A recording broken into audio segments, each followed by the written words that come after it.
and welcome to a very, very special video to commemorate my first month of my YouTube channel. Woo! It's a really silly thing to celebrate, and I promise I will not do these monthly.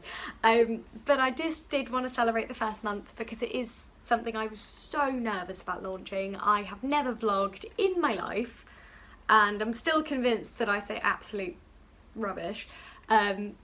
But I have really enjoyed it, and it's nice that so many of you have subscribed, so thank you. I wanted to do this video as well to do a little roundup of some people who've supported and inspired me, and my favourite garments I've made so far, my favourite videos, and also I did a little Q&A on my Instagram to get some questions, and I'm going to answer those on this video as well so you guys can get to know me a little better. If you don't follow me on Instagram, you can go find me, put my username below. And also you can head over to the blog and follow me there if you're more of a kind of think piece blog person, which is fine, I got you covered. So I'm actually going to start off with my Instagram Q&A because I feel like it's a nice way for you guys to get to know me. So I've got the questions, they'll come up on the slide and then I'll answer them, just it's easier, isn't it?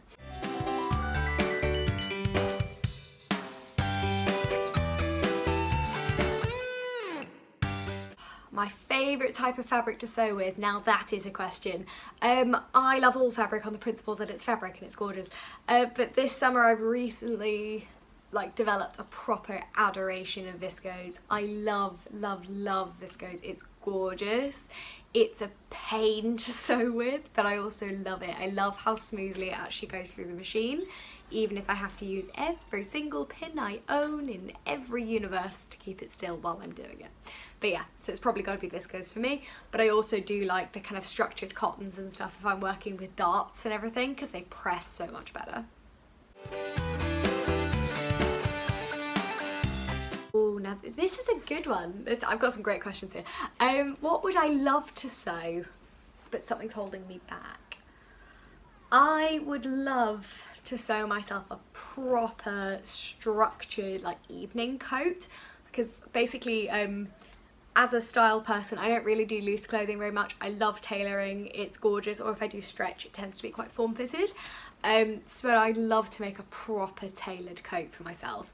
What's stopping me? Money, more money, and money. Coat fabric is incredibly expensive, and also I would like to actually go and feel coat fabric and everything, because if I'm spending that much money on it I want to actually go and see it. But unfortunately I can't, I'm asthmatic, so I am staying at home at the moment. But as soon as I've kind of built up some fabric buying money and I can freely and comfortably go to fabric shops again, that is a big project for me, but it's up there. Favourite patterns and designers is a great one. So I'm not one of those people who is desperately loves certain pattern designers. There's lots of fantastic ones out there. There's lots I recommend to people, like beginners. I'm like Tilly the Buttons as your friend because her instructions are great. But honestly, I'm more about types of clothes. I like patterns that have lots of different options in them. I love indie patterns because I think the instructions are better. But honestly, I think my favourite pattern I've made so far is probably the Rhea dress by Tammy Handmade, because I felt like it was very simple, but it created something eminently wearable, and I actually wore it the second I'd hemmed it and I went out for a walk in it. So that's got to be one of my favourite patterns, I think. This is a really sweet one, and I'm going to be horribly sweet, but it's true. The person who actually inspires my sewing is my mum. So my mum did costume design at Central St Martin's, and she used to be a stage designer for theatres. And it meant when we were younger, my mum can literally make anything, and it's insane. You'll see in vlogs, sometimes I take a pause to ring my mum and be like, how do I do this? She's very good at explaining things.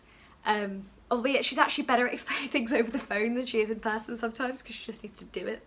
But it's great. She taught me to sew, she let me use her machine, she got me my first one, and actually it's something I actually feel a lot closer to my mum now that I sew, and it's really fun. Occasionally I just send her pictures and go, I've done my first gathers, or the other day actually I was like, oh my god, I've done my first yoke, and she comes back and it's really sweet.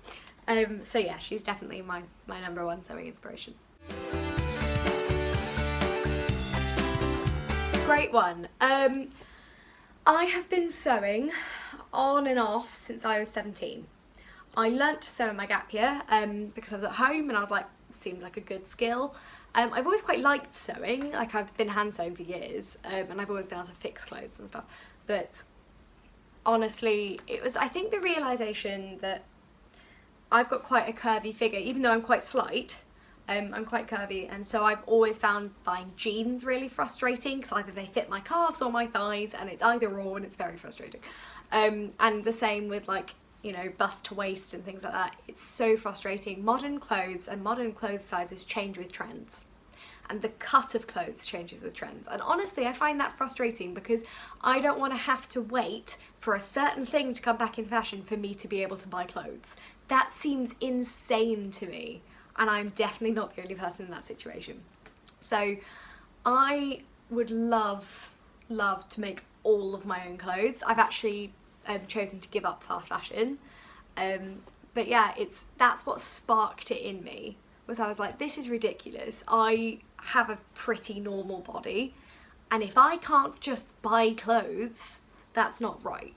So now I have a fantastic opportunity to make my own clothes, and clothes that fit me, and I can care about my measurements, not the arbitrary size that shops can adhere to their clothing. For example, I'm a size 6 in jeans at Gap, but I'm a 12 at River Island. That shouldn't be right. So I was getting frustrated anyway, and then when I got good enough at sewing, I just went, right, yeah, that's that. Such a hard question, oh my goodness. So my favourite make so far, I think my favourite make so far has got to be, actually, it was my yellow viscose top, which I adore, and it's still up there like top 5 ever. But I think it's changed to my Amaya blouse. So, my Amaya shirt, I must stop calling it that. I don't know why, it's a blouse to me. But my Amaya blouse is probably the most professional thing I've ever made. I actually finished all the edges in it, and for that I'm really proud. I'm also proud because it represents a step towards style and away from fashion, if that makes sense. I see fashion as a sort of temporary, fleeting, a la mode type thing, whereas style is sort of enduring. And for me, I don't think, whilst I wear clothes I love, I find that sewing is actually helping me gain a better idea of my own personal style, what I like wearing, what silhouettes I like, you know, and I think that that blouse actually represents a big kind of step forward in my maturity as a dressmaker, as a sewist, and as a person generally, actually, so it's got to be that. So obviously I sew, you guys know that.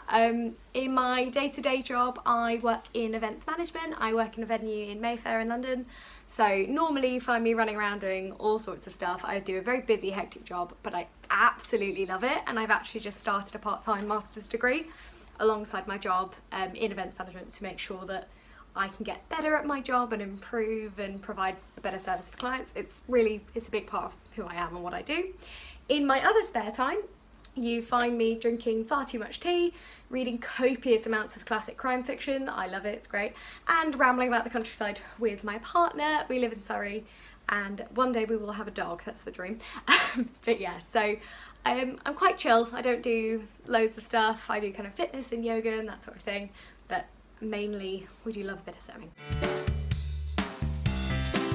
As I mentioned at the beginning, I also want to put a little spotlight on some makers, some shops, some pattern designers, people who've interacted with me in my first 3 months of starting my Instagram, who've really supported me, shared my work, and inspired me as well to kind of diversify my content and get involved with stuff.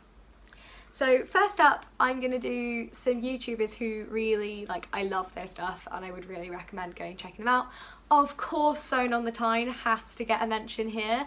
Tamlin, I love her videos. I love how kind of calm she is in all her videos. And like, she explains things really well, and I like the kind of insight you get into her sewing life, so she's up there, and she's always great for like sharing or following or just kind of engaging with. Like, you always end up with a really positive interaction, which I love. This one's a maker and a pattern designer as well. Love Tammy Handmade. She is such a sweet person. She's just absolutely lovely. She also gave me the push to do my very first vlog. I kind of put a poll up being a bit nervous about it, and she was really supportive, and yeah, it's one of the reasons I actually, you know, took the plunge and started my own YouTube, and I'm really glad I did. Shop wise, I have to mention Rainbow Fabrics Kilburn, who do nothing for my fabric addiction by literally sending me fabric. But honestly, they are so lovely. The team are fantastic. Their fabrics are gorgeous. I've got no affiliation. They're just really lovely. And what I really like as well is when they do gift you fabric, there's no pressure to be like, we want a blog post, we want this. And I understand that obviously brands can't just give you stuff, so I completely get it. But as someone who's quite new to the whole world of being just given stuff, it's really nice, and I feel like I can still have my own opinion, which is really lovely. And I will of course always disclose when things are gifted, because I think it's really important. But yeah, they are so lovely, and they've really supported my sewing journey so far, which is really nice of them. Finally, this is a short video. I just wanted to celebrate the occasion, but I wanted to tell you my 5 things I've actually learned about YouTubing in my first month. There will be a blog post in this as well. Firstly, we have a very small house. It's 1 room downstairs and, you know, basically a room upstairs. So my partner will be in the background of all of my videos pretty much, and that's fine. I like it. It's nice. I actually get comments from people going, oh, it's so sweet, me and my partner sit like that. So, you know, it's normal. I want to show normal sewing, and quite frankly, most people in their 20s, unless they are extremely lucky, do not have a separate sewing room. Dear God, I wish I did, but I don't. So my partner will always be in the background, and I love it. 2, and this is worth considering, it slows down the making process massively, filming every step. Your phone will also always run out of space just when you're about to film something important, and then you have to remove space because you do actually have to film that step. So whilst I find it quite easy, I film on my phone and then just airdrop it to my Mac, but I know that this is something to consider if you are going to film your makes. It takes time. So the editing does take longer than filming generally, but I edit as I go, so that helps. 3, moving on to that, edit as you go. Trust me, if you spend 4 days filming something, like, you know, sew every night, film it every night, if you then have to sit at the end, you'll have to spend an entire day editing. So what I try and do is at the end of each sewing day, I try and airdrop my footage across and just chuck it into iMovie. I don't sometimes I top and tail it if I'm feeling, you know, motivated, but I chuck it all in, then delete it off my phone so I've got space for the next day. And then yeah, if I am feeling motivated, or if I've got 5 minutes of my lunch break, I'll go through and top and tail or remove any errors and stuff like that. But I found it so much quicker to edit as you go. Fourthly, it does not matter what you look like, seriously. So this is the first video I've worn makeup in on this channel. First one, and I'm not wearing makeup for this. It's because I had some important work meetings today, hence why I'm dressed quite nicely. But yeah, it doesn't matter what you look like. People are here hopefully for your sewing, and you know, if you want to dress up, model your clothes, go for it. I love it. Celebrate your makes, it's great. But please, if you're thinking about starting a YouTube channel and you're really worried about having to get ready and everything, don't, please. Honestly, I've done half of the time lapses I'm in my pajamas, or like my first vlog, it was 36, 37 degrees outside. So I'm just wearing a strappy top and shorts, and my hair is like full on messy bun, and I'm like sweating because it's so hot and we do not have aircon. So, you know, after that I was like, I don't really care. I have felt no pressure from the sewing community, which is lovely, so you guys can continue to enjoy me sewing first thing in the morning, sewing in my pyjamas, and generally kind of trotting about looking terrible, but loving what I'm doing. And 5, this really, they do link together. Have fun. Seriously, unless you are a literal professional seamstress or costume maker, or dressmaker, whatever it is, this generally is your hobby. So have fun. Do not let YouTube or Instagram or anything take the fun out of what you do. I will freely admit there are some frustrating points, like when things don't film properly, but if you come at it from the angle of it being a labour of love, like, I want to show you guys what I'm making, I want to share it, it's fun. Being on camera is not stressful for me, I enjoy it. That's what I've learned, is to try not to let it take over your life. You do not have to film every make. I don't. I try and film a big one, and then blog, and then film, and then blog, and then sometimes just make stuff because I want to. So that is my final piece of advice for you guys today. Thank you to all of you for supporting me. Thank you for subscribing, following the blog, following me on Instagram, for all of your great advice, your lovely comments. I am really looking forward to, you know, journaling my next makes. My raglan dress video is coming out soon if anyone wants to see how I got on with that from Trend Patterns. And yeah, it's been a super fun first month, and it's actually been a bit of a whirlwind, so I'm really excited. I can't wait to keep blogging and vlogging and Instagramming, so join me for the journey. And if you want to follow me on the blog, the link's below in the description, and I've also linked everyone I've mentioned in this video so you guys can go and check out their pages. But otherwise, I look forward to seeing you guys soon for my next video, and thanks for all the support for my first month.